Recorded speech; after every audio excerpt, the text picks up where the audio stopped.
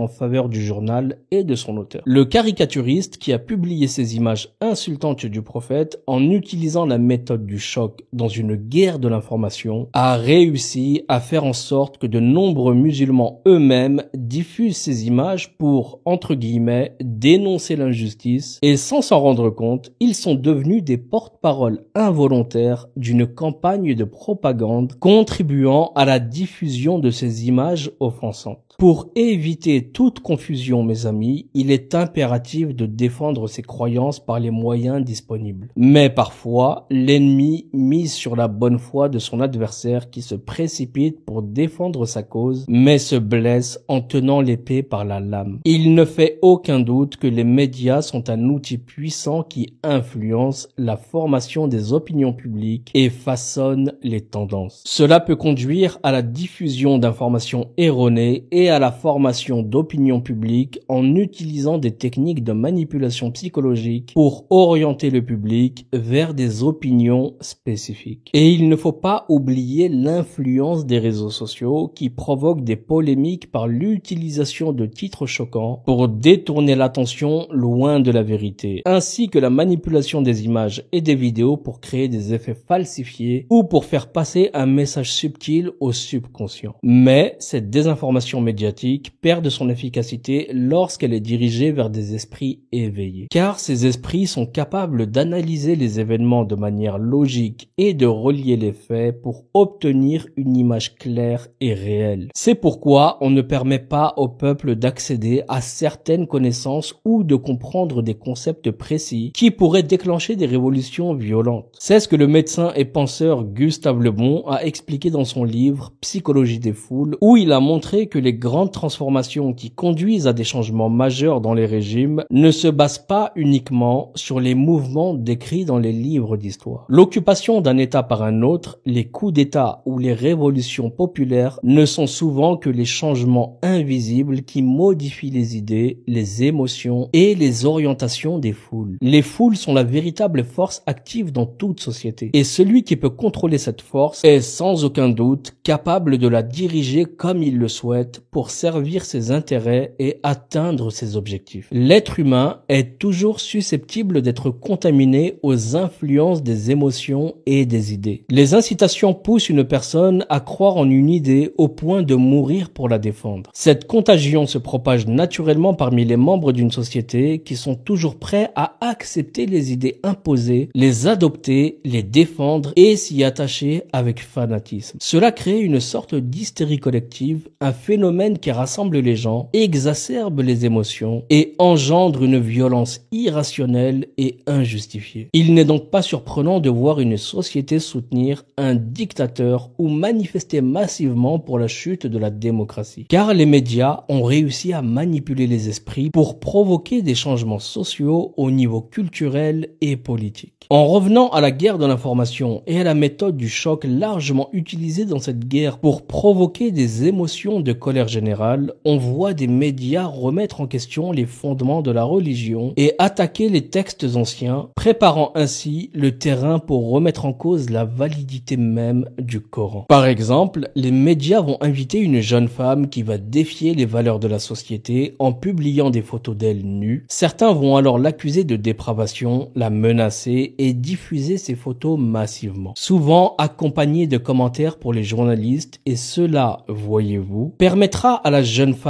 d'une part d'obtenir l'asile politique dans un pays européen ou aux journalistes de gagner en notoriété pour mener un combat plus grand contre ceux qu'ils considèrent comme des esprits égarés qui agissent contre leurs propres intérêts. Alors qu'il aurait été plus sage pour eux de laisser mourir le faux en l'ignorant et de faire revivre la vérité en la rappelant. N'est-il pas vrai qu'à l'époque du prophète alayhi salatu salam, des poètes qui ne croyaient pas en lui écrivaient contre lui des vers de blâme et de critique? Bien sûr, il y en avait beaucoup même. Alors pourquoi ces poèmes ne nous sont-ils pas parvenus en 2024? Est-ce parce que l'islam a triomphé et a imposé sa version de l'histoire, effaçant ces poèmes de la mémoire collective et des écrits historiques? Bien que cela puisse être interprété comme une critique implicite, il est possible que ce soit une raison valable. Cependant, la véritable raison réside dans le fait que les premiers musulmans n'étaient pas des esprits égarés, et ils comprenaient que le faux disparaît quand on l'ignore. Et comme l'oubli est une caractéristique naturelle de l'esprit humain, les processus de manipulation des consciences et des esprits en profitent largement, car les gens oublient des dizaines de succès pour se concentrer sur un seul échec, ou même sur une phrase mal interprétée que l'adversaire exploite et amplifie dans sa guerre de l'information pour discréditer une source de confiance. Cela permet d'effacer la vérité et ceux qui la défendent au profit de son armée de menteurs. Et la référence à la vérité se perd au milieu des mensonges. Ainsi, il pratique un processus d'effacement de la vérité et de ses porteurs au profit d'une armée de menteurs. Et la référence à la vérité se perd au milieu des mensonges. C'est comme cela que l'esprit est égaré et que la conscience est volée. Parce que nous oublions que chaque être humain peut faire des erreurs et peut avoir raison, et que tout le monde peut être accepté ou rejeté. Ainsi, la véritable référence est alors remplacée par des ignorants, par des perroquets et des idées ridicules qui nous ridiculisent, comme souvenez-vous, cette fille que Dieu aurait transformée en animal lorsqu'elle a piétiné le Saint-Coran, ou de cette vache qui a parlé et prononcé la shahada, ou encore du nom de Dieu écrit sur un œuf ou façonné par un arbre, ou encore capturé par des avions sur les vagues d'un tsunami, et je ne sais quoi encore. Dieu est plus grand que tout cela, mes amis. Il est bien au-dessus de ces absurdités. Il n'a pas besoin de ça pour prouver son existence. Votre adversaire le sait très bien, mais il se plaît à détourner la question vers le domaine de la superstition pour éloigner l'attention du véritable objectif dans sa guerre de l'information. Il se crée des milliers de portes dérobées pour s'infiltrer dans votre esprit et le manipuler. Et il cache la lumière du soleil avec des méthodes toujours renouvelées, menant une guerre psychologique à long terme sans jamais se lasser ni s'épuiser. Pendant ce temps, sa seule véritable crainte